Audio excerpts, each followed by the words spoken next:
പൂർണ്ണമായും ഗോളാകൃതിയിലുള്ള മുട്ടയ്ക്ക് ലേലത്തിൽ ലഭിച്ച വില കേട്ടാൽ ഒന്ന് ഞെട്ടും. UK-യിൽ നടന്ന ലേലത്തിലാണ് അപൂർവമായി സംഭവിക്കുന്ന പൂർണ്ണമായും ഗോളാകൃതിയിലുള്ള മുട്ടയ്ക്ക് 21,000 രൂപ ലഭിച്ചത്. UK-യിലെ ബക്ഷ കൗണ്ടിയിലെ ലെംബോണിലാണ് ഇത്രയും വലിയ തുകയ്ക്ക് ഒരു മുട്ട ലേലത്തിൽ പോയത്. ലെംബോണുകാരനായ എഡ് പവൽ വാങ്ങിയ മുട്ടയാണ് ലേലത്തിൽ കൂടിയ വില നേടി ശ്രദ്ധ പിടിച്ചുപറ്റിയത്.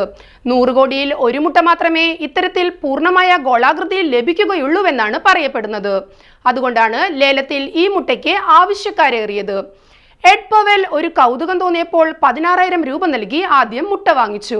തുടർന്ന് ലുവൻഡാസ് ഫൗണ്ടേഷൻ എന്ന സന്നദ്ധ സംഘടനയ്ക്ക് ഈ മുട്ട ദാനം ചെയ്യുകയായിരുന്നു.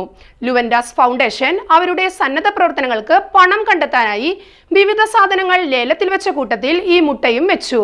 അപൂർവമായി സംഭവിക്കുന്ന മുട്ടയ്ക്ക് 200 പൗണ്ട് ലഭിച്ചതോടെ അതൊരു വലിയ കൗതുക വാർത്തയായി.